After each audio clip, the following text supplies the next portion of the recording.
the field gun competition of the Royal Navy. On the top side of your screen, it's Portsmouth. And on the bottom side of the screen, it's the Fleet Air Arm.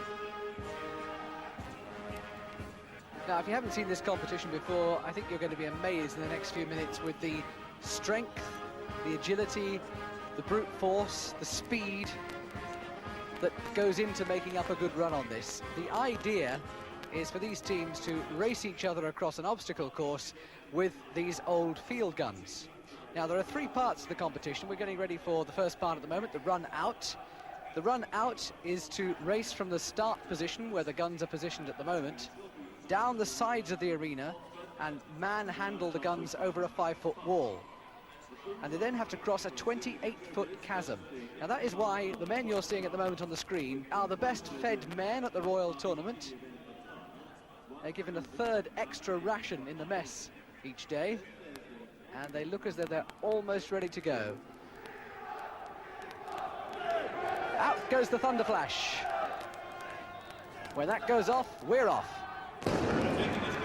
The run out. Now we're looking for an average time of about 1 minute 25 seconds here. We do have the record holders with us, because on the far side of the arena is Portsmouth. They got the fastest time in the whole competition ever back last year in 2 minutes 40.6 seconds. At the moment it looks neck and neck, but look for the first man across. The first swing, across goes Brian Hillier for the Fleet Air Arm on this side, and Boris Slingsby on the far side. They're the first men across the 28-foot chasm. Now they sling the wheels onto their shoulders. These wheels weigh 120 pounds. Look at the strain on that cable as they come across. That's not a bit of rope they're going across on. It is actually a piece of hawser. Now the parts of the gun carriage thumping down. And there is the gun barrel, weighing some 900 pounds. Drop that on your toe and you'd know all about it. More wheels coming across. The race still very much on. It looks fairly neck and neck. The first wheel through the wall looks to be Portsmouth. Portsmouth just slightly in the lead. And the Fleet Air Arm have actually caught up with a nifty bit of manoeuvring, getting the wheels through the wall. It looks as though the Fleet Air Arm are going to be first in position across the line. They're going to fire 3 rounds. Round goes the gun. Portsmouth racing to catch up. And it is just, and only just, Portsmouth. That is a very, very close run. Portsmouth looking to keep up the fastest time they had last year, and they won the competition last year overall as well. Just checking the shells, making sure that all 3 shells were fired in the gun. Now let's take a look at the times for those first runs. For Portsmouth on the far side, 1 minute 24.7. And for the Fleet Air Arm, just behind, 1:25.54. The cheering coming from other members of the teams, urging their men to win. And the bugler sounds for the start of the run back, looking for an average time of 1 minute on this.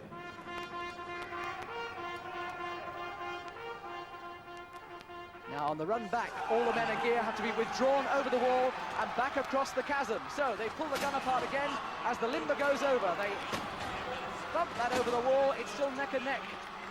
Portsmouth on the top side, Fleet Air Arm on the bottom side of the screen. First wheels across, it is the Fleet Air Arm. Certainly doing very well there. Now the one to watch for here is the last man across in each team. He's called the Flying Angel. And the Fleet Air Arm's Flying Angel is Barry Innes. He's getting set to go across. Literally the last man across, just as they dismantle all the gear for getting across the chasm. For Portsmouth, the Flying Angel will be mechanic Dougie Douglas. The gun carriage goes across. The barrel goes on and the wheels are going across now. The last sets of wheels. And look for the Flying Angels. They're both going across at the same time. On this side, it's Barry Innes. On the other side, mechanic Dougie Clark. They're through. And the guns assemble. 3 rounds fired again. And still extremely close. In the lead still, we have Portsmouth. 2:27.65. 2:27.65. And just behind on 2:28.45 the Fleet Air Arm. These are unofficial times. They will be corrected if penalties are to be added later on. 900 pounds the gun barrel weighs. The wheels 120 pounds. And they're off. The Fleet Air Arm. Through go the men. Portsmouth taking the wheels off. The gun barrel going through. Reassemble it on the other side and run for that finish line.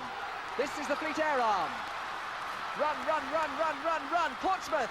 Portsmouth Fleet Air Arm. Get it? I think they just got that run home. But they don't appear to have made up the time they lost earlier on.